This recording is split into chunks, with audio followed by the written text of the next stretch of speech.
Monsieur Jeanne Lorjou, sénateur et maire de Romorantin. Les vœux de Monsieur Maurice Leroy se dérouleront aujourd'hui à la même heure. Le conseil départemental sera représenté par Madame Sophie Orozco, conseillère départementale suppléante de la vice-présidente Madame Christelle Braun, qui s'est excusée. Monsieur Claude Chanat, président du pays et maire de la Chapelle-Montmartin. Monsieur Jean-Luc Brault, président de la communauté de communes Val-de-Cher-Comte-3 et maire de Comte. Monsieur Pascal Goubert, président de la communauté de communes Cœur de Sologne et maire de Chaumont-sur-Tarot.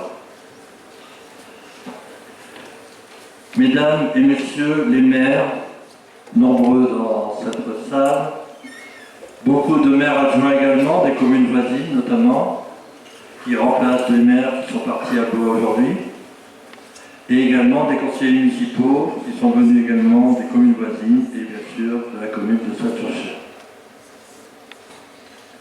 Mesdames et messieurs, les représentants de la vie publique, représentants de la base aérienne de Romorantin, messieurs les gendarmes, messieurs les pompiers, les représentants de la vie économique, citoyenne, sociale et sportive. Je ne ferai pas la liste des 20 personnes qui m'ont adressé des excuses, puisque ce serait un petit peu long. Vous êtes à Celles-sur-Cher 4715 habitants. Vous avez entre 1 mois et 104, 105 ans. Personne plus âgée. Et c'est pour vous tous que nous souhaitons que la commune soit la plus accueillante, la plus enrichissante et la plus agréable à vivre. C'est un vrai bonheur pour le conseil municipal et moi-même de vous retrouver aujourd'hui afin de célébrer cette année 2016. Un proverbe français dit qu'un plaisir non partagé n'est plaisir qu'à moitié. C'est donc un vrai plaisir aujourd'hui de fêter cette nouvelle année puisque vous êtes venus très nombreux et que nous pouvons partager ensemble le bilan de la commune. Nous avons accueilli en 2015 plus de 100 nouveaux habitants. Nous leur souhaitons la bienvenue en espérant que notre commune sera pour eux un lieu d'épanouissement. Nous habitons un pays où il fait bon vivre et nous pouvons compter sur ses capacités et ses valeurs pour nous protéger et assurer notre bonheur. Néanmoins, nous retiendrons tous qu'en 2015, la France et ses valeurs républicaines ont été meurtries à 2 reprises. J'ai été fier et rassuré de constater que partout dans le monde, en France et surtout dans notre commune, les soutiens républicains ont été nombreux. Cette guerre contre les fanatiques passe par l'éducation et l'affirmation des vraies valeurs. C'est pour cette raison que la commune a conscience de son rôle à jouer auprès de ces jeunes. Elle soutient ses écoles, son centre d'action sociale et toutes ses associations afin d'offrir aux jeunes et aux familles toutes les ressources nécessaires à leur épanouissement. Je souhaite que chacun puisse s'épanouir sans peur au sein de notre commune. Le discours des vœux est un exercice imposé, mais il est nécessaire pour faire le point sur la situation de la ville et pour fixer nos grandes orientations à venir. Tout d'abord, une rétrospective rapide de 2015 s'impose. Dire que la situation économique, financière, sociale est difficile est un doux euphémisme. Jamais sans doute nos villes n'ont été confrontées à autant de difficultés. Ne pensez pas que je sois tombé dans un pessimisme noir. Non, et je vous parlerai tout à l'heure des raisons d'espérer. Mais force est de constater la réalité de la situation. La réalité, ce sont des communes en difficulté financière en raison de la forte baisse des dotations de l'État et de la baisse des rentrées fiscales dues à la crise. Pour notre commune, cela représente 90 000 € par an pendant 3 ans, soit entre 2015 et 2017, 270 000 € de dotation en moins. Mais ce qui est plus grave, c'est que qu'en même temps, nous sommes imposés de lourdes charges supplémentaires sans jamais nous avoir consultés. Écoutez, les rythmes scolaires, c'est 150 € environ par enfant, soit 50 000 € par an. L'accessibilité, qui est nécessaire et indispensable, on parle ici d'une enveloppe de 300 000 €. Bref, on nous demande toujours plus, mais on nous donne toujours moins. Alors bien sûr, pour nos villes, il existe une solution très facile.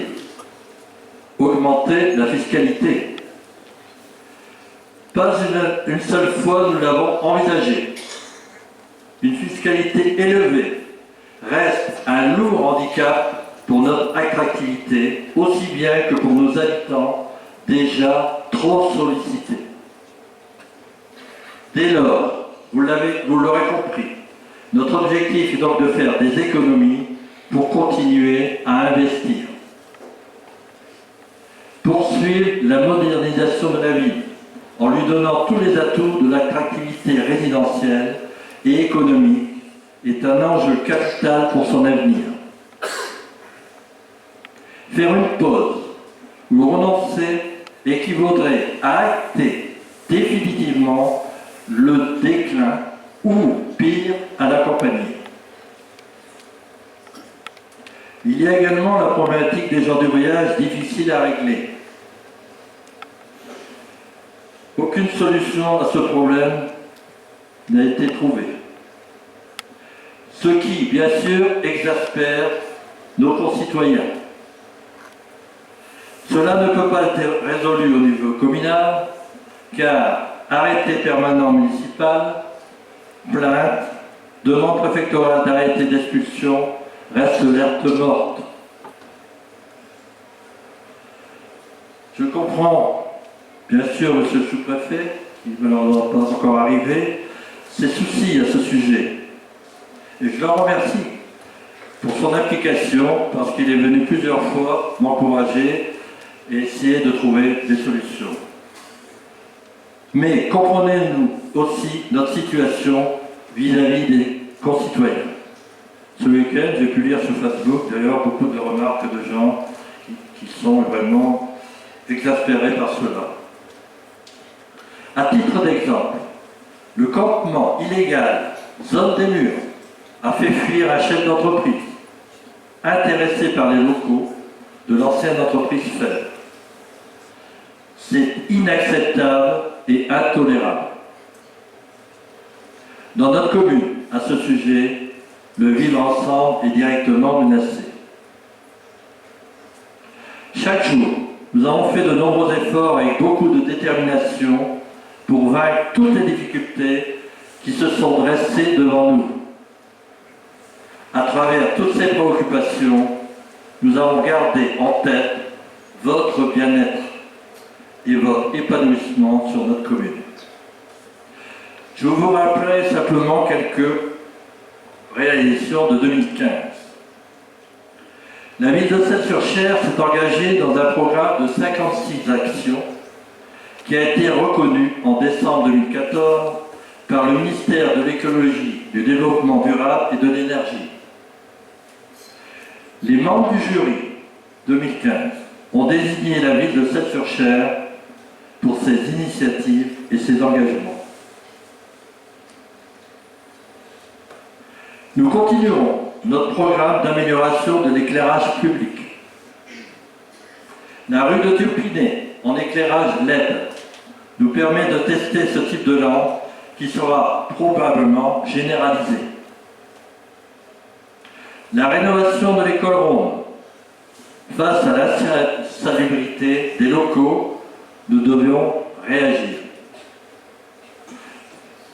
Merci à la région, notamment M. Claude Chanal, et à l'État, M. le sous-préfet, pour leur aide financière. L'organisation du café des parents d'élèves, la rénovation de 2 classes, l'acquisition de tablettes, la mise en place de portails de sécurité ont été mis en place. Je rassure Madame Darcher, vous les enseignants qui sont présents, nous n'oublierons pas le reste des écoles pour 2016. Depuis le 1er juillet 2015, le nouveau service urbanisme instruit gratuitement tous les actes d'urbanisme sélois. La réalisation du dossier accessibilité, étude patrimoniale de 25 bâtiments a été transmis au service de l'État. Le fleurissement, où un effort considérable a été fait pour embellir votre ville, qui se lance dans la conquête de la 3e fleur. La place Charles de Gaulle était devenue très dangereuse par ses racines et ses trous multiples. Un revêtement préventif dans l'attente d'un nouveau aménagement a été réalisé. D'importants travaux de voirie ont été aussi réalisés. Il faut savoir qu'à Cette-sur-Cher, il y a quand même 95 km à entretenir. Concernant la zone de loisirs, parlons de la zone de baignade, environ 1500 personnes sont venues faire trempette durant les 2 mois d'ouverture et sur la surveillance de nos 2 maîtres nageurs. Et je ne compte pas les touristes de passage qui se sont posés avec plaisir dans ce parc de loisirs agrémenté par des jeux gonflables. La guinguette sur les bords du Cher, qui fut une superbe réussite, où plus de 150 danseurs chaque dimanche étaient à Cette-sur-Cher.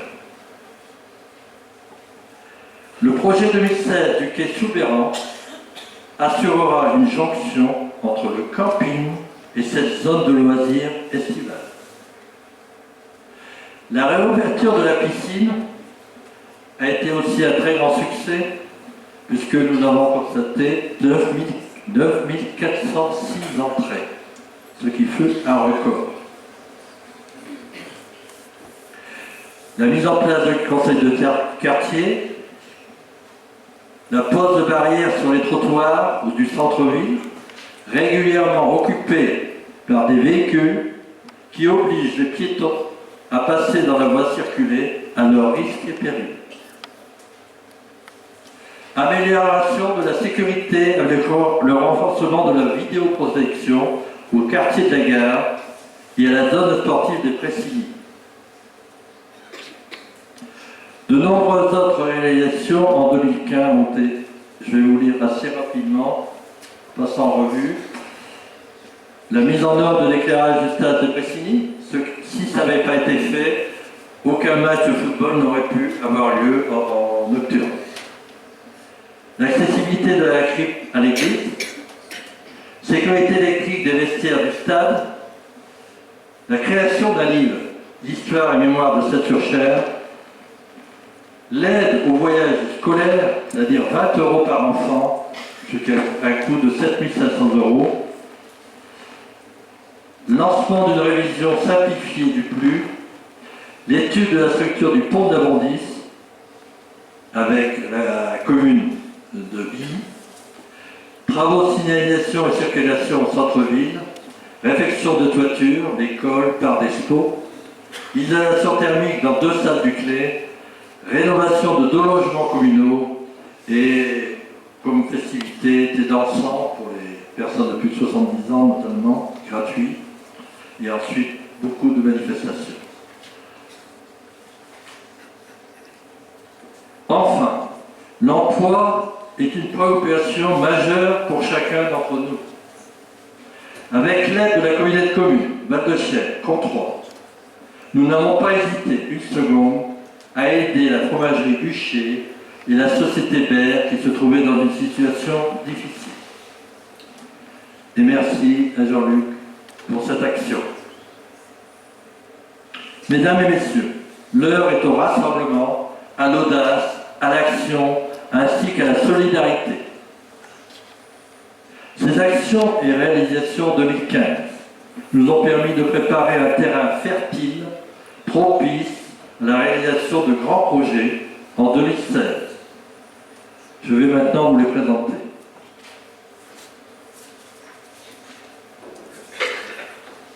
Dès l'annonce de la fermeture du magasin Colruyt, je me suis investi dans la recherche d'un repreneur que Colruyt n'avait pas trouvé. D'une solution concernant la reprise du bâtiment que le repreneur ne souhaitait pas. Avec l'aide, une fois de plus, du président de la commune, M. Jean-Luc Gros, je peux vous annoncer que l'enseigne Cossigel Supermarket a l'intention de s'installer. Je dis à l'intention, j'ai eu la personne au téléphone vendredi pour avoir confirmation, sinon je ne vous en aurais pas parlé. Donc il m'a dit effectivement que le projet est bien avancé, et il est en train d'être finalisé, ce qui permettra de satisfaire les habitants du Gourgeot et surtout de sauver des emplois. Et je crois 5 emplois, puisqu'ils n'ont pas été retrouvés de travail depuis la fermeture de Colruyt. Il a été question en 2015 de la fermeture de l'office du tourisme de Saint-Urchet. Nous nous y sommes fermement opposés. Je peux aujourd'hui vous certifier que notre office du tourisme sera ouvert en 2016. Un compromis de vente du bâtiment 4, rue de la Pêcherie, est en cours de signature avec un promoteur qui s'engage à construire un hôtel 3 étoiles début pour fin 2016-2017. Les premiers coups de pioche concernant le lotissement des lots de Coteaux d'Assol seront donnés cette année.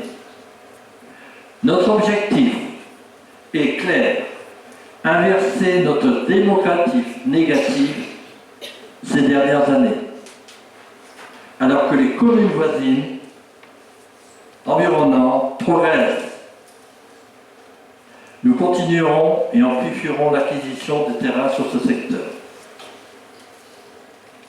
En tant que président du conseil de surveillance du centre hospitalier de Saint-Urchet, premier employeur de la commune, avec 162 employés sur les 2 sites.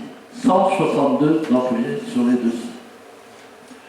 Je vous rappelle que nous disposons de 161 lits d'EHPAD, 37 lits de soins à domicile, 27 lits sanitaires de soins de suite, qui sont le fer de lance et auquel nous tenons particulièrement pour le service rendu à la population du bassin de vie.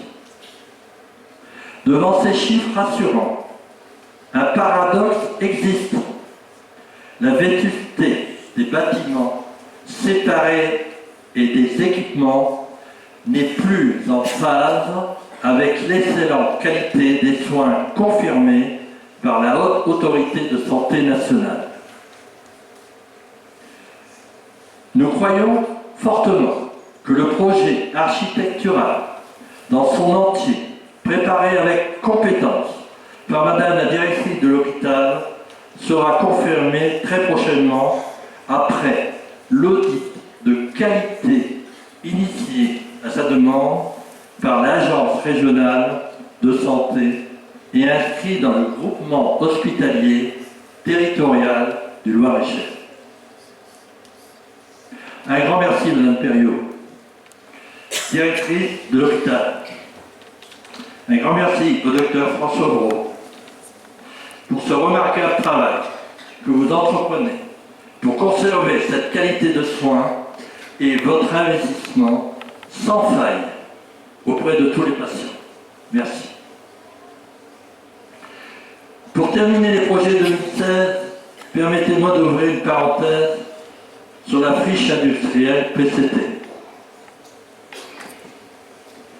Le 20 décembre 2013, la réunion du conseil municipal a ajourné la décision d'acquérir la friche dans l'attente de l'obtention de la contre-expertise concernant les coûts de la dépollution. Après mon élection, j'ai décrété ce dossier d'une priorité ultime et décidé de revoir complètement la stratégie.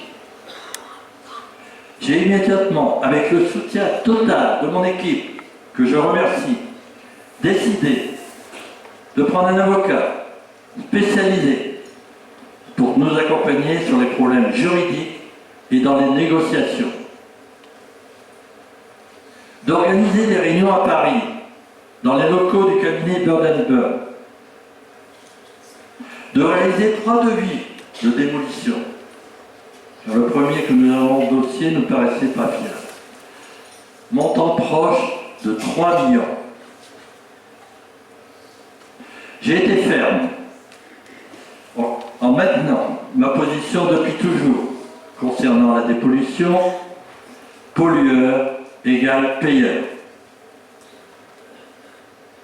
Nos études et devis estimaient le coût de l'ensemble des travaux, c'est-à-dire démolition, dépollution, mise en état, à 4 millions d'euros. Imaginez si nous avions accepté le protocole initial. Qui aurait supporté ces 3,5 millions d'euros? Nous avons besoin du soutien au plus haut de l'État. En conséquence, j'ai remis un courrier au président de la République. Sensible aux raisons qui ont guidé notre démarche, notre position a été relayée auprès de Mme Ségolène Royal, ministre de l'Écologie, du Développement durable et de l'Énergie, ainsi qu'auprès de M. Bernard Cazeneuve, ministre de l'Intérieur. L'inspection des installations, le 9 octobre 2015, par M. le sous-préfet, le directeur de l'ADREAL, de la DDT, des dirigeants de PCT, ont fait ressortir que dans le cadre de la cessation d'activité, l'exploitant n'a pas évacué tous les déchets. Ce qui demanderait, d'après les estimations, au moins 10 mois de travail.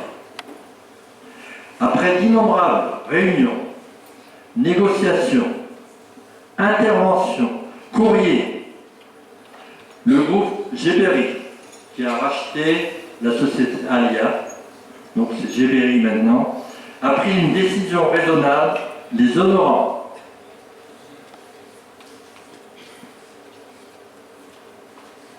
J'ai l'autorisation de vous lire ce soir la communication de la direction générale dans l'entreprise, où je peux vous montrer le mail reçu ce matin encore pour confirmer le 11 janvier à 8h52 de M. Miller. Si vous permettez, je vais vous le lire. Bonjour Monsieur le maire. En premier lieu, je vous souhaite une excellente santé année 2016. Cette année devrait bien démarrer puisque je vous annonce que le groupe Gébery a décidé de procéder au démantèlement complet et à la dépollution selon la réglementation en vigueur de l'ancien site industriel de PCT Sainte-sur-Cher. Pour ce faire, PCT s'est rapproché d'une société spécialisée et reconnue dans le domaine de la déconstruction et la dépollution. Les travaux sur le site devraient commencer dès que le permis de démolir, déposé en mairie de Sainte-sur-Cher prendra effet. C'est-à-dire, espérons-le, au cours du premier trimestre de cette année. La durée des travaux devrait être de 12 mois environ. M. Bordas de la société et moi-même, c'est-à-dire M. Muller, M. Bordas et moi-même avons été en contact régulier avec vous-même, M. le maire, ou avec votre direction technique administrative au cours des derniers mois afin de trouver la meilleure solution pour le site. Je pense que la décision prise par le groupe Gébery est une bonne nouvelle pour la ville de Selles et les Cellois. Nous aurons naturellement à nous rencontrer encore dans le cadre de la réalisation de ce projet, bien cordialement, M. Muller. Ce qui veut dire, mesdames, messieurs, que cette dépollution, la remise en état du terrain n'aura aucun coût à la commune. Aucun coût à la commune.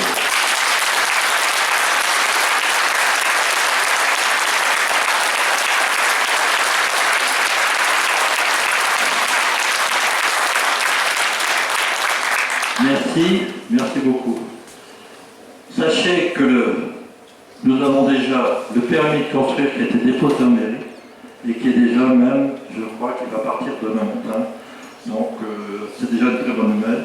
Ensuite, je me suis aussi informé de la société qui prendra ces travaux en charge. Je peux dire que c'est une société qui est le premier groupe en Europe.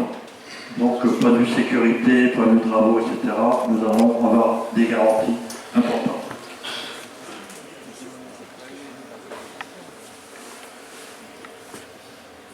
Alors, bien sûr, tout ça est pris en charge de l'entreprise, et ce qui est quand même formidable. Je vous informerai ultérieurement de la tenue d'une réunion publique dédiée à cette annonce dans les semaines à venir. Alors, nous avons également d'autres actions et projets pour 2016. Je pense que vous les avez sur vos tableaux. Nous ne pourrons y répondre que collectivement, et j'ai besoin de tout votre soutien.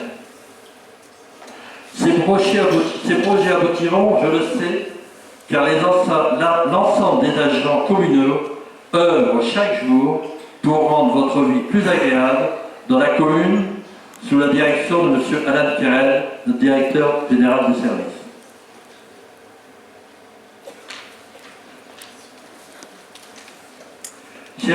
Chers agents, je vous remercie pour votre engagement quotidien en faveur de ces lois, sans oublier nos policiers municipaux, gendarmes et pompiers.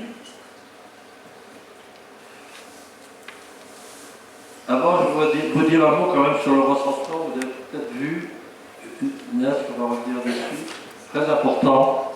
Voilà. Le recensement va avoir lieu du 21 janvier au 20 février, comme vous le voyez sur cette diapo. C'est très important. Votre participation est essentielle. Elle est rendue obligatoire par la loi, mais c'est avant tout un devoir civique. Vous allez recevoir un recenseur, la visite d'un agent recenseur. Il sera muni d'une carte officielle qui doit vous présenter et il est tenu au secret professionnel.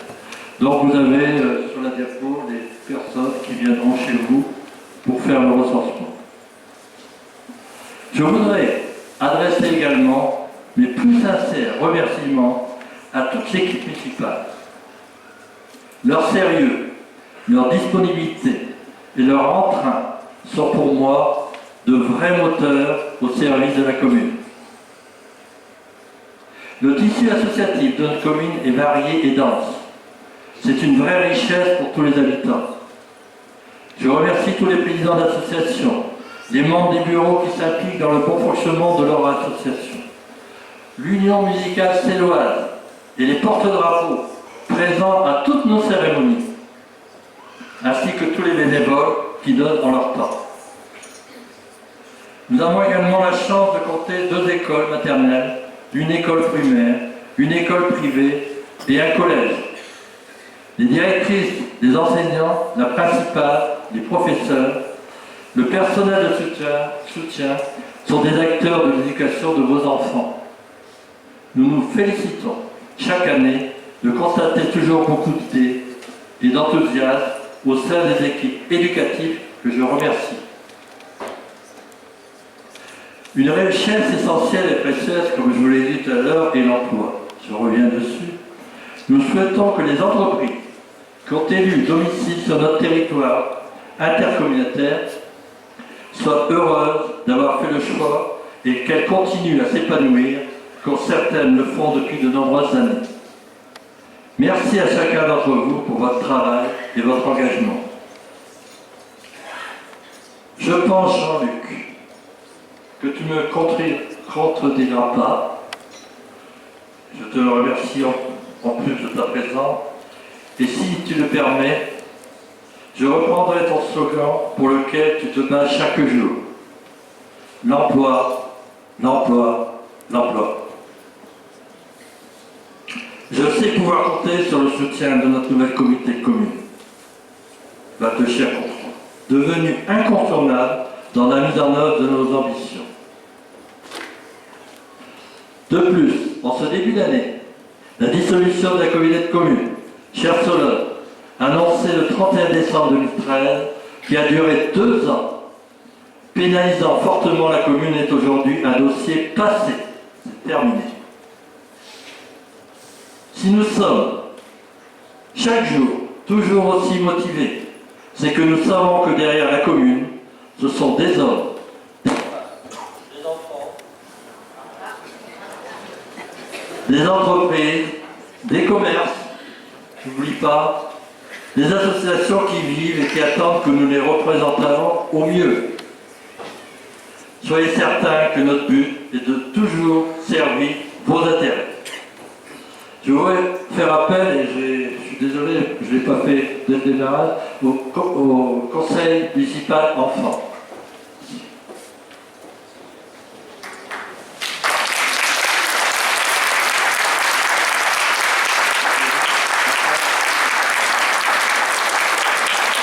Je vais passer le micro au maire du conseil municipal enfant. Mesdames, Messieurs, je vous présente le conseil municipal enfant de Celles-sur-Cher.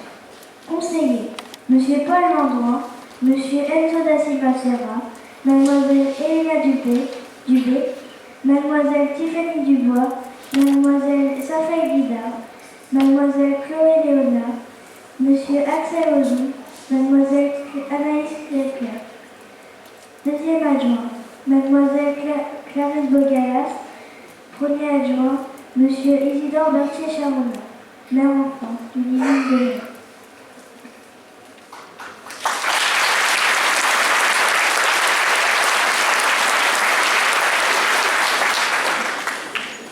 Le conseil municipal enfant et moi-même remercions les élus de la mairie de Celles, les Cellois, les maîtresses d'école, les directrices de leur présence ainsi que tous les enfants et de leurs parents. Le conseil municipal vous souhaite. Vive de nombreuses années de Celles à tous.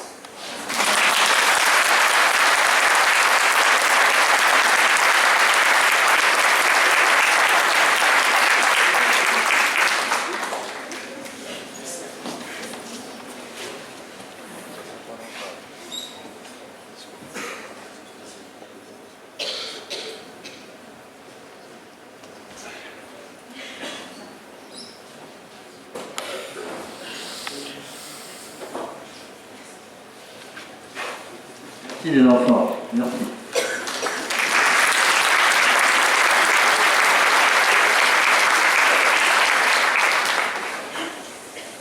Je voudrais m'adresser à un Céllois en particulier, et je l'invite à venir me rejoindre, Monsieur Vincent Perret.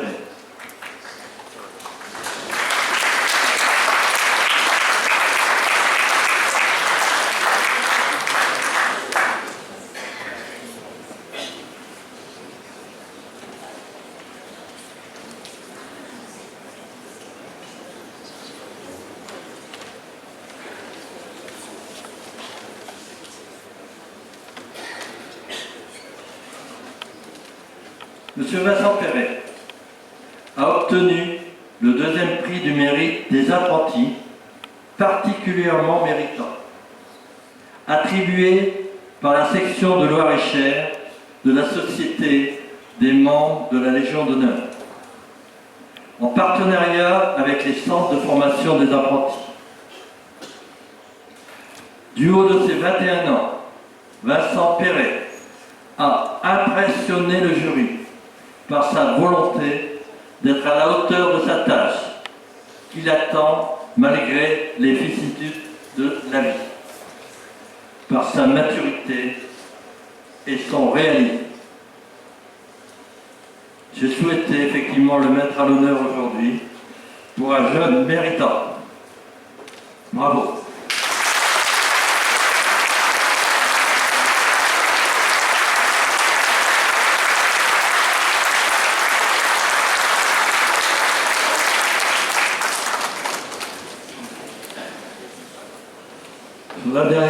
Un dernier merci quand même. Merci tout particulièrement à mon épouse pour la bienveillance, la patience et le grand soutien.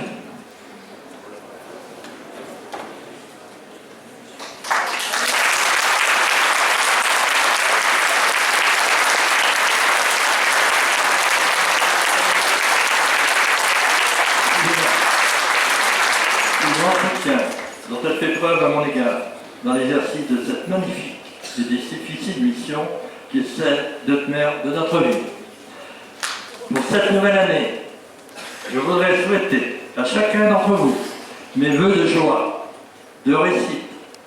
Votre bonheur est un devoir, une récompense et un élément qui participe à la vie de la commune. Je vous remercie pour votre aimable attention.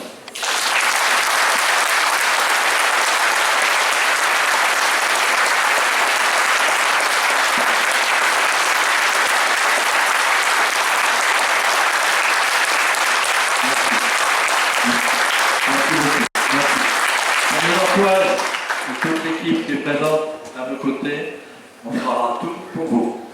Jean-Luc, s'il vous plaît. Monsieur le sénateur, chers amis, monsieur le sous-préfet, je crois qu'il est rendu.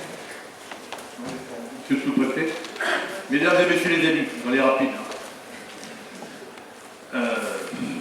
J'irai à Mme Moncher tous les mercredis. Il y a la communauté de communes avec moi. Elle est où, Mme Moncher? Tous les mercredis, il est avec moi. Et il me donne une leçon de courage parce qu'à 80 ans, il donne une leçon de courage à Il donne une leçon de courage à beaucoup de personnes sur la communauté et je félicite Francis pour le travail, le sérieux, et c'est pour ça aussi que on s'entend très bien et que je lui apporte une aide importante. Je vais résumer en 2 mots. C'est sûr que sur l'affaire PCT, on en a souvent parlé. Vous ne pouvez pas vous imaginer ce qu'il a fait. Il fallait le faire. Il fallait le faire. Être pénalisé de 500 000 € et aujourd'hui être pénalisé de 0, bravo, monsieur Moncher.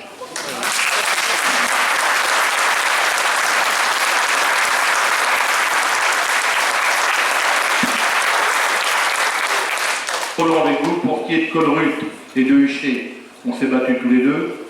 On a fait fi un peu, excusez-moi monsieur le sénateur, mon cher Jani, on a fait fi un peu des précautions d'usage, permis de construire, ceci, cela. Le résultat aujourd'hui, on a sauvé Huchet, et monsieur Huchet, je ne sais pas s'il est dans la salle aujourd'hui, on l'a mis dans une place intéressante. On a pratiquement sauvé monsieur Baird, qui était suite à un gros pépin dans la mouise. Et puis on est en train de terminer aujourd'hui avec Colruyt un dossier qu'on a monté tous les deux, sur lequel je l'ai aidé Francis à négocier les prix, et Dieu sait qu'on est passé de 100, on a traité à 50, ce qui est pas mal pour la collectivité. Et Francis, vraiment, je suis très heureux de rendre service à cette Furchère. Je le redis à chaque fois, je suis né dans la vallée du Cher en 1950, j'y habite toujours 65 ans après, 66 ans après, et j'ai passé 20 ans à la Vernelle. Alors vous savez, quand on est passé à la Vernelle, à cette époque-là, on venait à pied au cinéma ici, parce que le cinéma c'était ici, hein, de la Vernelle à ici.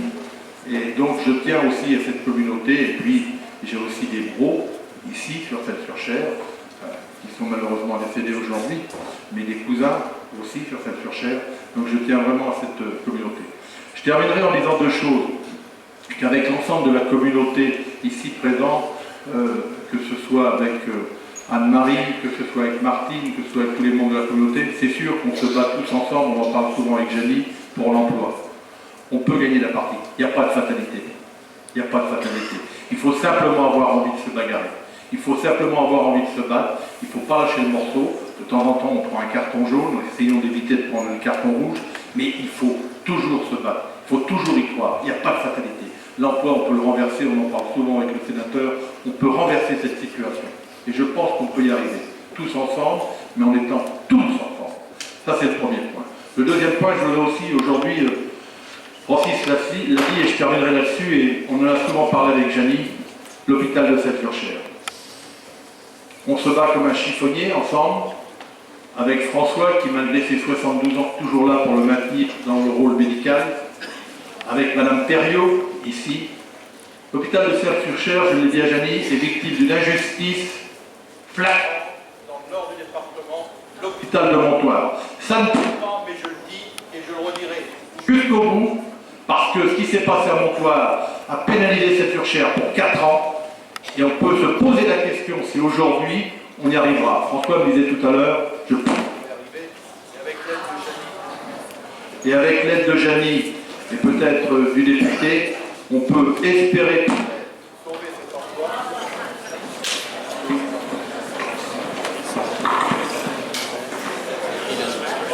On peut peut-être espérer sauver les emplois ici, mais surtout sauver les lits nécessaires pour que cet hôpital puisse être un lieu où les gens viennent se reposer quand ils ont été dans un hôpital plus important, que ce soit à Blois ou à Romorantin, et où nos anciens peuvent venir passer quelques jours ici pour se remettre en état et dont la famille peut les voir facilement. Donc, Madame Thériault, félicitations pour ce que vous faites. Je sais aussi que l'audit médical qui a été réalisé avec tous les services de médecine, que ce soit les toubibs, que ce soit les infirmières, les aides-soignants, a été prouvé. Non, je pense qu'il faudra qu'il investisse dans un micro. Continuons à nous battre tous ensemble. La communauté de communes, on est là, et j'ai fait le point à Janie dans... Aujourd'hui, on voudrait nous opposer, on voudrait nous imposer le mariage avec Montrichard, en sachant que la communauté Val-de-Cher-Comtois a droit à 2 ans de repos. 2 ans de repos, puisque nous venons de terminer la fusion de Sèvres-sur-Cher, Saint-Aignan et du Comtois. Nous avons droit à 2 ans de repos. En parlant avec tes collègues, Janie, hier, la sénatrice, a taisé dans la loi, en parlant aussi avec le député de Blois, dans la loi, il est bien dit qu'on a droit à ces 2 ans de repos. Mais on voudrait nous faire croire qu'il est dit que la commune de Montrichard n'a pas les 15 000 habitants, le préfet a donc obligation de nous rattacher. Et bien dans la loi, ce n'est pas marqué. Dans la loi, ce n'est pas dit. Donc aujourd'hui, prenons le temps, et je laisse cette femme de sénateur de l'expliquer, prenons le temps nécessaire pour ensemble travailler pour le futur, mais n'allons pas vite. J'ai, avec un J majuscule, énormément souffert dans cette fusion-absorption. Je le dis aussi, Jackie le sait, ça a été compliqué humainement, ça a été compliqué financièrement. Aujourd'hui, nous sommes sur les rails, tout fonctionne à peu près bien, que ce soit du personnel, que ce soit sur l'enfance jeunesse, que ce soit sur l'industrie. Donc, que l'État nous laisse le temps nécessaire. Et enfin, je voudrais terminer parce que, en voyant Anne-Marie, aujourd'hui, on a réalisé la crèche sur le Comtois il y a maintenant 3 ans. Cette année, on vient de réaliser la crèche sur Saint-Aignan. Nous allons nous attaquer maintenant à une crèche sur Sèvres-sur-Cher. Les services rendus sur le territoire doivent être égaux dans tout notre territoire. C'est la chose qui doit être primordiale et qui doit nous animer. Donc, on va s'inquiéter dès maintenant avec Anne-Marie sur le problème de cette crèche pour Sèvres-sur-Cher, parce qu'avec cette crèche, on pourra demain matin peut-être développer des emplois intéressants pour les uns et les autres. Enfin, dernière chose, l'ensemble des Sèvres-sur-Cher, et je les remercie, participent à la construction de la gendarmerie de Comte. Et oui, c'était l'État. La dernière gendarmerie qui a été construite par l'État ici dans la région, c'est Saint-Aignan-sur-Cher. Aujourd'hui, la gendarmerie de Comte, elle est financée par les Comtois, mais par vous également. Et on sait très bien qu'à court terme, il faudra qu'on refinance la gendarmerie de Sèvres-sur-Cher. Mais on sera là également pour le faire. Nos gendarmes de Comte étaient logés dans des logements indignes, et quand je dis indignes, c'est un faible mot. Les logements de Sèvres-sur-Cher sont peut-être moins indignes, mais pas très agréables non plus. Ensemble, on construira cette communauté. Bravo à Francis, merci à son équipe municipale, et continuons à travailler tous ensemble, les amis, Je pense que l'avenir de la vallée du Cher, du Romorantinet, de Montrichard peut être florissant comme il l'a pu l'être à une époque. Merci. Bonne année, bonne année.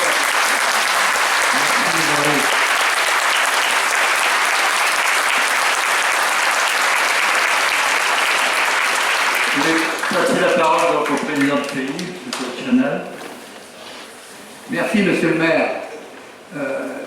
J'ai bien écouté Jean-Luc, j'ai bien écouté le maire de Celles-sur-Cher. Je crois qu'il y a eu des bonnes nouvelles d'annoncer ce soir, plus particulièrement pour PCP, qui c'était pas une verrue, c'était une épingle, c'était pas une épingle, c'était une aiguille, c'était une grande pointe dans le pied. Et là, c'est quelque chose de merveilleux, ce qui vous arrive, que ce soit l'entreprise qui prenne, celle qui a sali, qui reprenne pour les déploiements. Concernant le pays, nous terminons notre contrat, ou notre contrat quinquennal que nous avons avec la région Centre.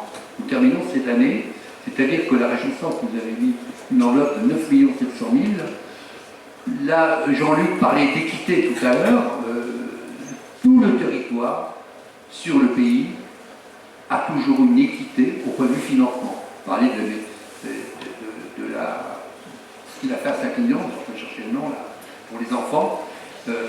La crèche, voilà, nous l'avons financée, nous avons financé celle de Comte, nous finançons celle de Celles-sur-Cher. Déjà, je peux le dire, dans le prochain contrat pays, vous serez financé pour une crèche à Celles-sur-Cher, à une condition que le président le demande, mais je pense que le président le demandera sans problème. Donc moi je crois que c'est intéressant ce que nous allons avoir. Donc dans l'année qui vient, nous allons passer un nouveau contrat pays pour une enveloppe similaire, m'a dit le président de la région dernièrement. Donc je pense qu'on est parti là aussi vers quelque chose de très bien. Deuxième chose, on a été aussi retenu dans le cadre du programme Leader, programme européen. Donc c'est un peu plus compliqué, mais c'est un programme européen. Nous avons été retenus dans ce programme européen pour une enveloppe de 1 million d'euros. Donc ce 1 million d'euros servira aussi pour le tissu de notre vallée du Cher, et de notre Romorantinet et Montespoir. Donc vous voyez qu'on travaille tous ensemble, et si on est l'un à côté des autres, on est quand même ensemble, et on travaille pour le même exercice, notre territoire. Nous n'avons pas d'ego particulier chacun, nous travaillons pour notre territoire, rien que pour notre territoire et pour nos concitoyens. Je ne vais pas être plus long parce que le sénateur doit dire quelque chose, puis sans doute le sous-préfet qui est là, je ne l'ai pas vu, mais enfin, c'est arrivé. Je voulais vous dire les meilleurs vœux pour 2016, bonne santé à tous, et puis surtout, je m'associe avec ce qu'a dit Francis pour ce qui s'est passé en 2015, bien évidemment, je m'associe à tout ce que tu as dit, et je pense comme toi. Vive la République!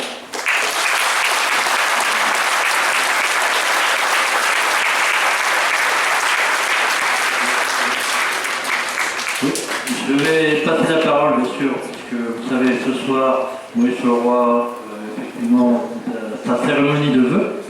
Donc, Sophie Roscoe, qui est conseillère départementale suppléant de Mme Christine Abron, excusez, donc qui va parler au nom du département. Merci, monsieur le maire. Monsieur le sous-préfet, monsieur le sénateur, monsieur le président de pays, messieurs les présidents de comités de communes, mesdames et messieurs les élus, mesdames et messieurs, bonsoir à tous. Tout d'abord, je vous prie de bien vouloir excuser Maurice Leroy, qui, comme monsieur Monchet nous l'expliquait, est retenu par ses propres vœux à Blois. Christine Abron, vice-présidente du conseil départemental, ainsi que Jacques Marié, conseiller départemental, sont malheureusement retenus pour les mêmes raisons. Ils m'ont chargé de vous transmettre leurs excuses et leurs regrets pour cette absence indépendante de leur volonté.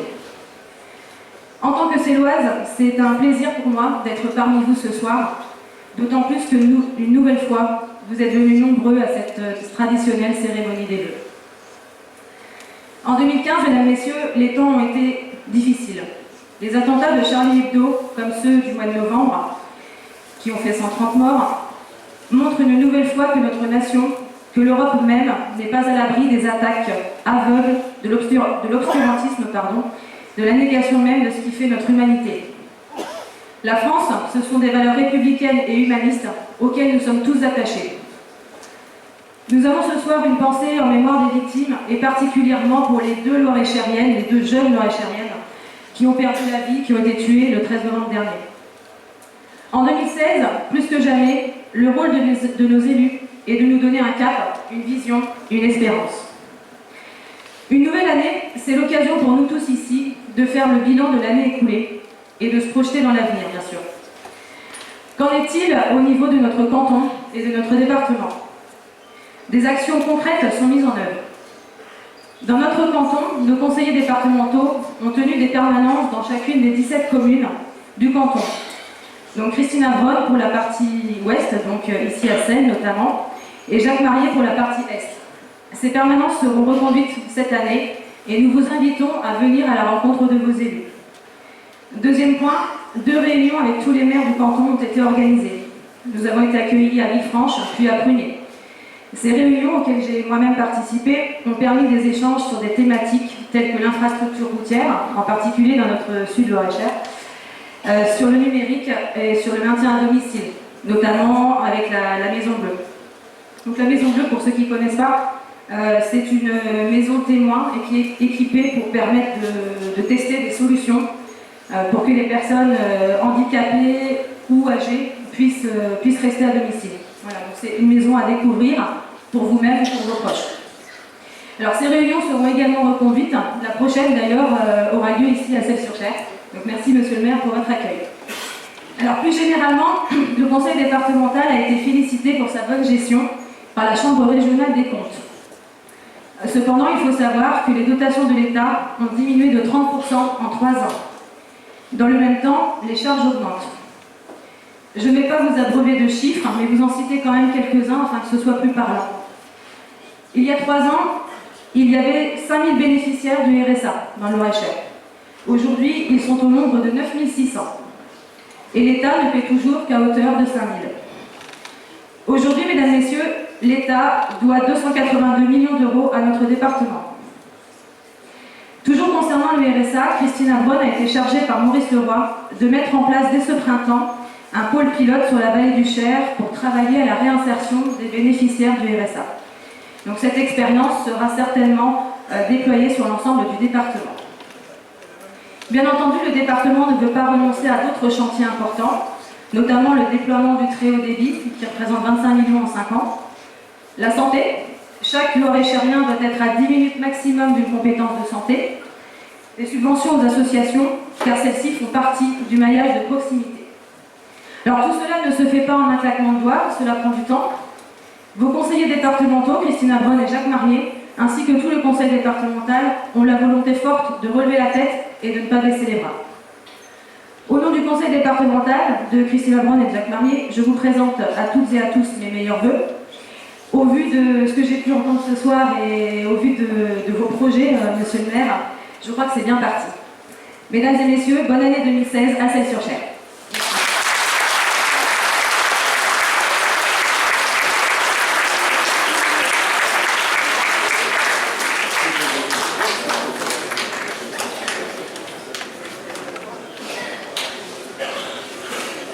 Monsieur le maire, monsieur le sous-préfet, heureux de vous compter parmi nous. Mes chers amis, je vais tâcher d'être bref. Tout à l'heure, Francis, monsieur le maire, tu as commencé ton discours en retraçant un peu ou en décrivant la situation un peu morose de la France. Tu as raison, et en même temps, il faut avoir l'honnêteté intellectuelle de s'interroger pourquoi. Lorsqu'on prend un peu de recul et un peu d'altitude. Moi, je ne sais pas ce que tu en penses, mais moi, je suis de ceux qui pensent que si aujourd'hui beaucoup de Françaises et de Français sont déboussolés, c'est parce qu'ils ne voient plus l'avenir d'une manière claire. Et la vérité, me semble-t-il, c'est que notre génération se trouve d'une manière extraordinaire dans un processus historique qu'on appelle un changement de civilisation qui survient tous les 4 siècles à peu près, Il y a eu la chute de l'Empire romain, l'an 1000, la Renaissance, la révolution industrielle et maintenant la révolution numérique. Et ce processus historique fait que s'effondrent des pans entiers d'une économie traditionnelle que nous avons connue, nous, et dans laquelle nous sommes nés et à laquelle nous étions attachés. Je parle, par exemple, de l'industrie textile qui, voilà encore 50 ans, était florissante dans le coin et qui permettait de générer un grand nombre de postes de travail. Il y avait aussi notre agriculture. En 1914, 80% de la France était rurale et 20% seulement était urbaine, alors qu'aujourd'hui, c'est exactement le contraire. Et puis, il y avait beaucoup d'usines. Nous avions d'ailleurs de la Motte-Beuvron, en passant par Salbris, Romeau, Celles-sur-Cher et Saint-Aignan, un arc industriel, et le reste de la vallée de Cher également, qui faisait qu'il y avait des milliers et des milliers d'emplois. Tu as parlé tout à l'heure de PCT, quelle histoire, quelle belle histoire industrielle, comparable à celle de notre automobile chez nous. Et pourtant, tout cela s'est dégonflé comme peau de chagrin. Et si ça s'est dégonflé comme peau de chagrin, c'est pas parce que le maire de Seine est mauvais, ou le maire et le président Jean-Luc Brault est mauvais, ou si vous me permettez moi-même, je suis mauvais. Non, on n'est pas meilleur que les autres, mais nous travaillons beaucoup. Et je puis vous dire aujourd'hui que quand j'entends la façon dont certains Français parlent des hommes politiques, eh bien, ils ont tort, parce que nous travaillons beaucoup et que nous travaillons pour vous. Alors si je dis tout cela, c'est qu'en fait, petit à petit, nous avons vu arriver dans les années 50 le progrès matériel. C'était formidable. Les HLM, moi-même, je suis né dans une bicoque, et quand, avec mes parents, nous sommes entrés dans ce HLM, j'avais l'impression d'entrer dans un palais. Et puis, on a eu à Solex, puis une moto, puis une mobilette, puis une bagnole, puis la télé est arrivée, puis le frigidaire, et puis, bon, la télé. Et petit à petit, au fur et à mesure que le progrès matériel progressait, de moins en moins on se voyait, puisqu'on était toujours le plus devant sa télé, au lieu d'aller au bistrot jouer à la belote ou au billard avec les copains. Et le paradoxe, c'est que dans notre vie, le progrès matériel s'est accompagné d'un dégonflement de la relation sociale. Et paradoxalement, nous nous sommes un peu isolés les uns les autres. Et paradoxalement, l'égoïsme un peu a repris du poil de la bête. Alors, c'était pas grave tant qu'il y avait du boulot, mais à partir du moment où, comme je l'ai expliqué tout à l'heure, des pans entiers de l'économie traditionnelle s'effondraient, eh bien, il n'y avait pas suffisamment encore de nouveaux emplois liés au marché nouveau, liés aux technologies modernes, l'émergence de cette société moderne dans laquelle nos enfants, eux, vont baigner et qu'ils vont administrer, car, ne vous y trompez pas, toutes les générations se valent. Ce qui les différencie, c'est les conditions dans lesquelles ils affleurent à la vie réelle, à la vie du travail. Mais nous, aujourd'hui, maires, et je salue tous mes collègues, maires et conseillers municipaux ici, nous sommes écartelés, tirés à Euadia, entre un monde ancien dont nous faisons partie, que nous aimons, et qu'on voit se déliter, disparaître, se désagréger petit à petit, et un monde moderne qu'on pressent bien, mais qui n'est pas tout à fait le nôtre, et qui, nous, et dans lequel nos enfants se développent très bien, se déploient très bien, mais qui n'est plus tout à fait le nôtre. Et nous sommes écartelés donc entre les demandes de l'ancien monde et les exigences du monde nouveau qui est en train d'émerger. Et ce n'est pas facile. Alors on dirait, c'est bien beau ce qu'il nous dit là sur l'histoire. Nous, en attendant, notre vie, elle est à l'horizon de notre vie. Mais si je dis ça, c'est qu'aussi, je suis pas trop loin, hein. Si je dis ça, c'est parce que aussi, notre cadre de vie a changé. Dans le temps, on vivait dans nos villages, ou dans nos hameaux, où il y avait une véritable vie. Puis il y avait le chef-lieu de canton. C'est pour ça d'ailleurs qu'il y avait un découpement cantonal. Et puis finalement, on finissait par se marier, on draguait un peu dans le coin, et puis on se mariait dans le coin. Et notre horizon était villageois et cantonal. Mais aujourd'hui que le monde entier arrive dans nos télé ou sur nos portables, évidemment, les cadres mentaux, les cadres de notre esprit, eux, sont complètement différents. Et les goûts de nos enfants sont très différents du nôtre. Et c'est la raison pour laquelle il nous faut mener une politique qui tienne compte à la fois de la tradition et de ce que nous ont légué nos aïeux, parce qu'il y a du bon là-dessus, puis on voit bien ça. Et en même temps, il faut essayer de préparer les conditions du monde nouveau pour nos enfants. Et c'est ça cette synthèse qui est très difficile. Alors si j'ai fait ce détour, vous me pardonnerez, c'est parce que je vois bien qu'on le voit bien à travers les élections. La gauche républicaine actuellement au pouvoir n'arrive pas à juguler le problème de chômage, donc elle est sanctionnée, c'est normal. La droite républicaine, elle n'y arrive pas mieux que nous. Et c'est la raison pour laquelle une partie du peuple, qui n'a pas forcément culture historique très développée, vote pour des extrêmes, ce qui ne correspond pas à ce que la France est.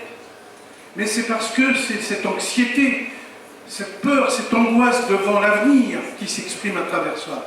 Et nous faisons, Jean-Luc et tous les amis, nous faisons ce que nous pouvons, car effectivement, la première des exigences, c'est d'avoir du boulot pour payer ses factures et élever sa famille.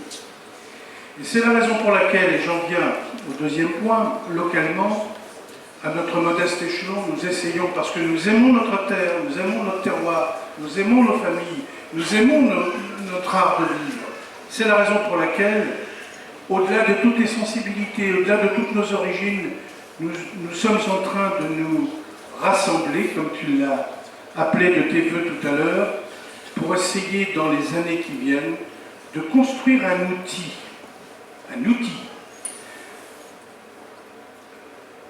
intercommunautaire, souple, qui ne signifie pas du tout la mort des communes, parce que l'intercommunalité qui est bonne, c'est celle qui permet de cimenter la commune, et non pas de la dévider sa substance.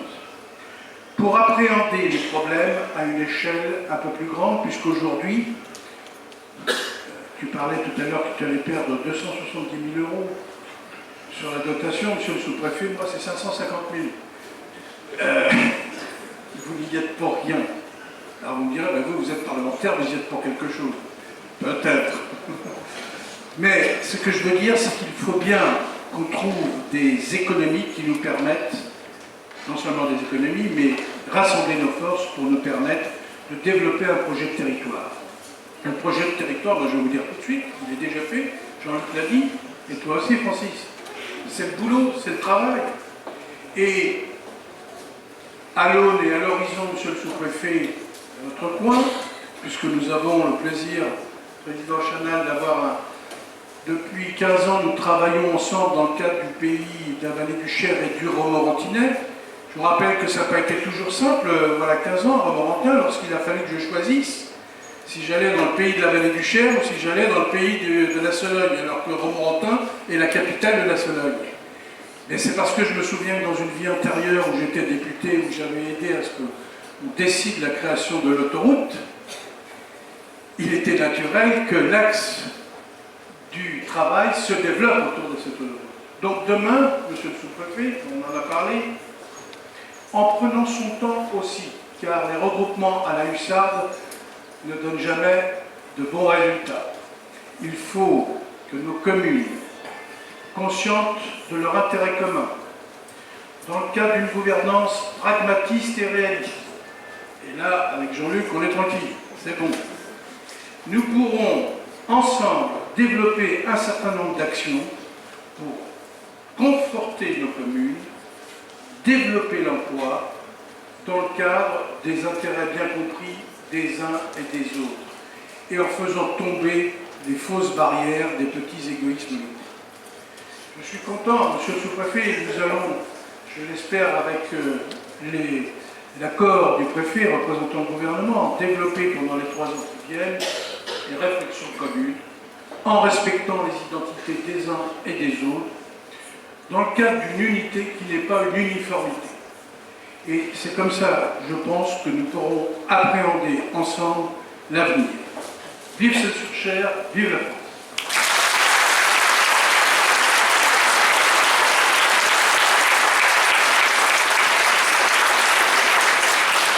Merci. Monsieur le sous-préfet. passer la parole à monsieur le sous-préfet. Merci de m'accueillir, monsieur le maire. Je salue bien sûr monsieur le sénateur, monsieur le président du pays d'Avray-Buchères, que j'ai rencontré cet après-midi, monsieur le président de la communauté de communes, tous les élus présents et les représentants des administrations civiles et militaires d'État, représentants associatifs nombreux dans cette salle, puis cette population très nombreuse. Monsieur le maire, tout d'abord, quelques mots d'excuses, puisque je suis largement arrivé en retard à cette manifestation, même si je vous en avais prévenu. Mais comme chacun de nous, je ne suis pas doué du don d'ubiquité, donc j'ai essayé de concilier les choses ce soir. Mais je souhaitais absolument venir vous saluer, parce que vous m'avez fait découvrir votre commune. Je suis depuis 8 mois dans cet arrondissement, et vous m'avez fait mesurer combien, effectivement, il est difficile d'être et d'avoir été. Combien il est difficile d'assurer les transitions économiques telles que monsieur le sénateur l'a exploré. Vous m'avez montré PCT.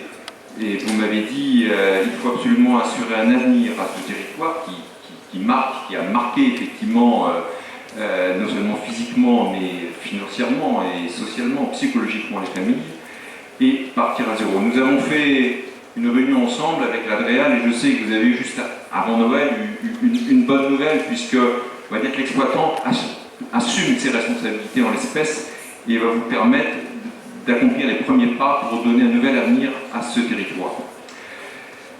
Celles-sur-Cher, c'est aussi des sujets d'ordre de délinquance, on en a souvent parlé. Et c'est vrai que la délinquance n'épargne pas ce territoire, n'épargne pas le territoire de Celles-sur-Cher, comme il n'épargne pas d'autres territoires de cet arrondissement, comme il n'épargne pas le pays. Pour autant, je peux vous dire que, indicateur pour indicateur, Celles-sur-Cher n'est pas une situation isolée. Elle a beaucoup souffert de cambriolage cette année, elle a moins souffert par exemple de choses comme les véhicules volés. Mais je peux vous dire que l'État s'y intéresse avec le commandant Gomez qui est là ce soir, qui souhaitait, on s'en est parlé pour cet après-midi et aussi parmi vous, qu'on s'en préoccupe, qu'on regarde quinzaine par quinzaine comment les choses évoluent. Et je veux souligner les efforts remarquables des forces de gendarmerie effectués depuis 2 mois, qui grâce à l'apport de réservistes, marquent le territoire quasiment 24 heures sur 24 en patrouille et regardent ce qui se passe sur les territoires. Donc je peux vous assurer là-dessus que vous n'êtes pas isolés. Et il y a le visible et il y a le non visible aussi qui est assuré par les forces de sécurité.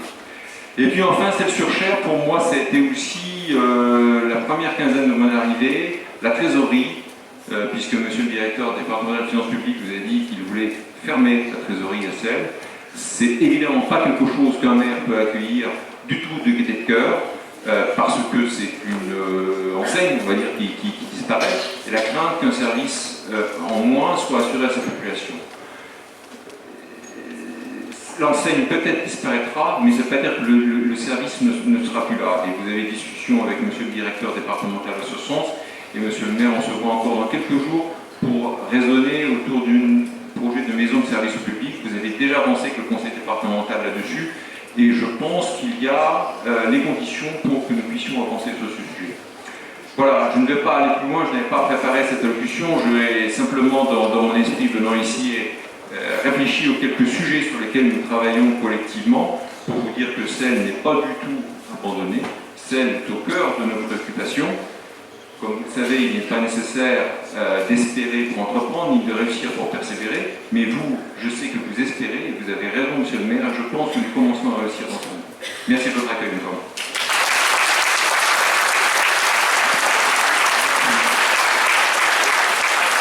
Merci. Bien, je pense que vous devez avoir soif. Vous attendez après ça.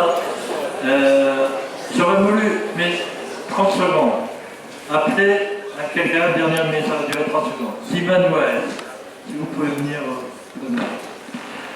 À tout prix, c'est un jeune homme également, c'est moi, mais qui n'est pas souvent à Celles. Mais comme il est présent exceptionnellement aujourd'hui, c'est un architecte qui a son bureau, qui a son directeur à Hong Kong. Si vous allez sur Internet, si vous tapez son nom, vous verrez ce qu'il a pu réaliser et qui est connu, je dirais, même sur le plan mondial. Il vient d'ailleurs revenir d'Allemagne pour un immeuble à Francfort, je crois, mais il a fait quelque chose de remarquable à Hong Kong. Et voilà, donc je voulais vous présenter parce qu'on est amis en même temps, et c'est un homme remarquable et qui va nous apporter, j'en suis certain, des choses, une aide formidable à Celles-sur-Cher. Alors merci encore Simone, je voulais quand même vous présenter, parce que vous le méritez amplement.